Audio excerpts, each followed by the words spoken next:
Another beautiful day on this learning platform. Welcome! In this video, I will discuss a mega project bridge to connect Africa to Europe. Make sure to watch this video till the end. Let's get started. The earliest bridges were simply logs thrown over water, and they didn't appear to be particularly safe. But as technology advanced, people started to construct truly amazing structures. The Dangyang Kunshan Overpass, which is listed in the Guinness Book of Records as the world's longest bridge, is a prime illustration of this. However, there are some locations that appear to need bridges but do not. This contains the Gibraltar Strait, which is a vital passageway linking to the Mediterranean Sea and the Atlantic Ocean. It serves as a crucial conduit for communication between the Mediterranean and the outside globe. Every day, 200 large ships went through them. They gained even more significance after the Suez Canal's formal inauguration in 1869. Ships no longer had to travel around Africa to cross from the Indian Ocean to the Mediterranean and return because of the 100-mile-long canal that separated Eurasia from Africa. They avoided going nearly 5,000 miles as a result. But the Straits of Gibraltar present a different situation. For a long period, both parties have desired a connection. Ferry travel between the Iberian Peninsula and Morocco is extremely busy. Since a passage through the straits is necessary, constructing one would benefit economies and tourism. For instance, a bridge only about 9 miles long would be required to link Europe and Africa, given that the shortest crossing of the waters is just over 8.5 miles. That is not too large for contemporary bridges. Europe is either unwilling or unable to embark on such a project. Nobody really knows, but a serious effort was made in the past, and it proved to be much harder than anticipated. Early in the 20th century, plans for bridges and other projects to link the coast were being developed, some of which were truly insane. The Atlantropic concept was created by German architect Hermann Schiefel.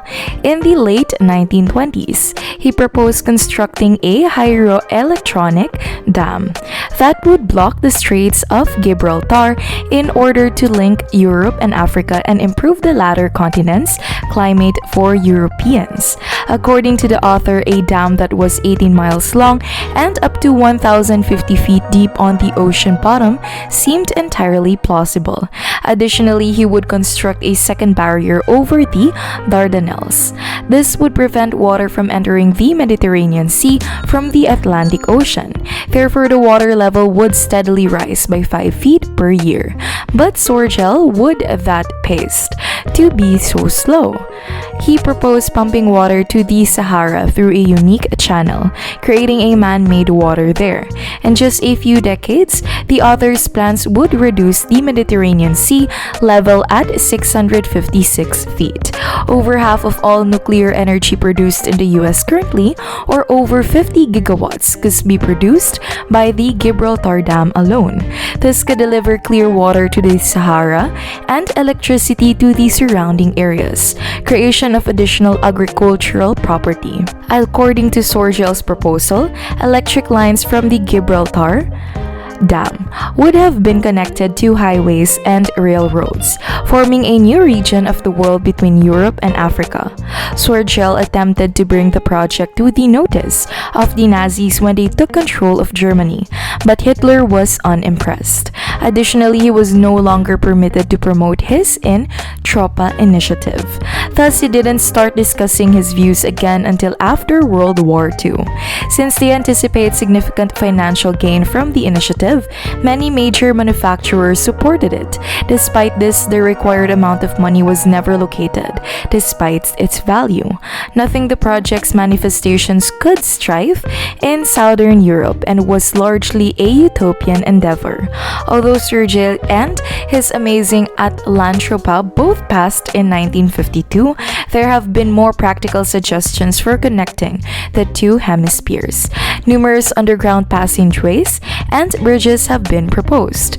Before we examine the most intriguing ones, however, let's examine why they are so challenging to complete and why they have only been flimsy efforts.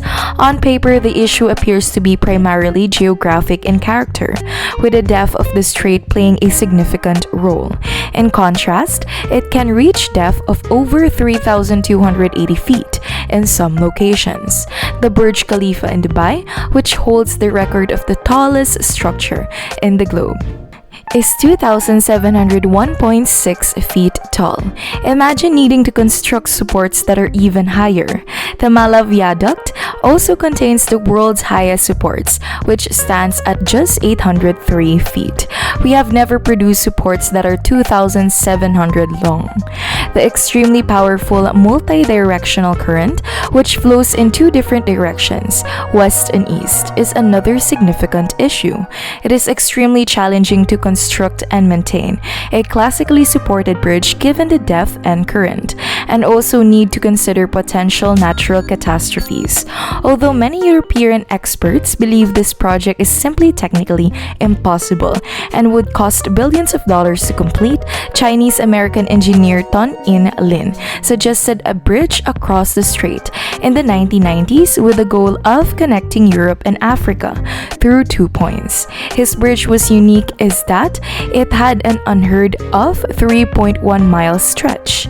Lin hired a San Francisco engineering firm whose experts worked as independent consultants and conducted research on the structural configuration, roughness systems, and aerodynamic properties.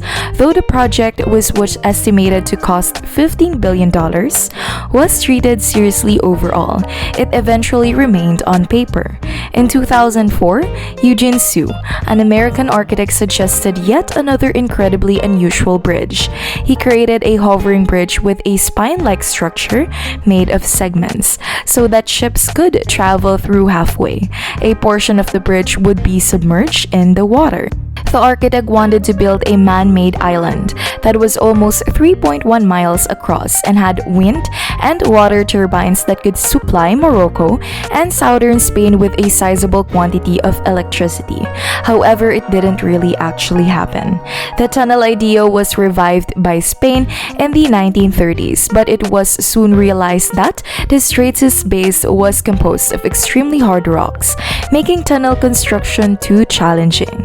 The media started talking about an underwater tunnel linking Europe and Africa in 2021. Great Britain is genuinely intrigued this time.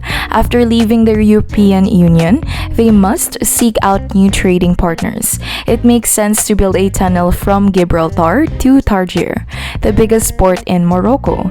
Currently, it is unclear who would be in charge of policing the boundaries of who would pay for it, but since no firm's details about the project are available, it doesn't really matter.